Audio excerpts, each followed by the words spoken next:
Excuse me, ma'am. Yes. How many bags of meat did you get? I think you just was supposed to have a bag of chicken. I see steaks, I see Polish sausage, and chicken breasts. In my car. Because you need to come back in the store with me right now. Meat. That's what I got. You need to come back in the store. Ma'am, excuse. Wow. Ma'am, you cannot just walk out of a store with groceries that you have not paid for. You can't do that. And on top of that, you're riding a G-Wagon. It looks to be a G-Wagon. So if you can't afford to pay for groceries, but you can afford to ride a G-Wagon, your priorities are twisted. You need to rethink your life. Because the decisions you're making right now is about to land you in jail. I have had no food in my home for 10 days. And to everyone telling me to get a job and that this is my fault, no. This is your responsibility as a taxpayer to support me and my 6 babies. Nope. And this is probably an AI video, but I say something about it anyway because it's spot on accurate. It's not the taxpayer's responsibility to take care of you and your kids.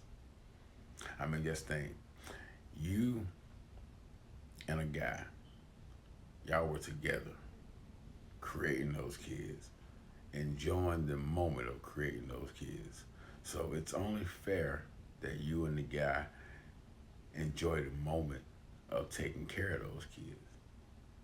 Enjoy those 18 to 20 to 25 years of helping taking care of that child, because it don't stop at age 18. It keeps rolling over.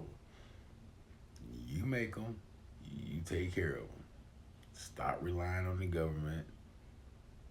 Get off your hind cakes and get a job. Look around you, 13 mouths I gotta feed every single day. And now the government wanna shut down, cut off food stamps like our kids don't matter. I'm tired of being told to wait while my babies go hungry. 13 mouths to feed. I think the bigger problem right there is you've never had your pants and panties on. 13 kids. Did you not think, hey, it might be hard for me to take care of those in the future, but I'm just gonna keep popping them out, you know, I'm just gonna keep bunny hopping. This is a you problem. You need, well, it's past what you need.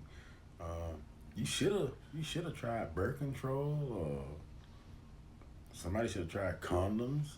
You know, those things, they tend to help too. But want the taxpayers to take care of your responsibility, that ain't fair to us. Again, enjoy making them, but cry to take care of them. That's the American way, I guess. Y'all, they just took my food stamps. Oh my gosh, I can't even begin to tell y'all how frustrated I am. But more importantly, what am I gonna do?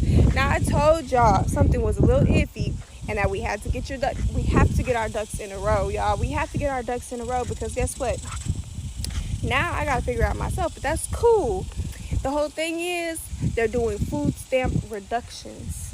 Now, did I think it was gonna be me? No, I didn't. I'm not gonna lie to y'all, I really didn't. But here we are. So for all y'all thinking that I just be BSing and this is not going on, this is going on. You can Google it. Google Trump administration food stamps and see what you don't read. But yeah, y'all, and get this. It was only $400 anyway. Like, how did I make the list of who to reduce? Talk about you don't meet the eligibility requirements anymore. That's crazy work. Ma'am, with all due respect, I can look at the neighborhood you walking in and tell you don't qualify for food stamps. You and people like you are a lot of the reason they hit the reboot button on the food stamp process. Because a lot of people are getting them that should not be getting them. You're getting $400 in food stamps and they cut you off. That means you make more than enough money to provide yourself some food.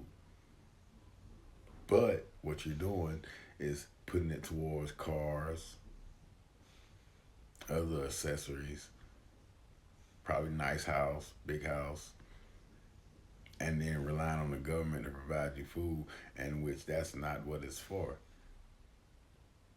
So what I would do if I were you, I'd downsize my car, probably downsize my house, so I can be able to buy me some food. Like, the food stamp lease thing, that's over. That's done with.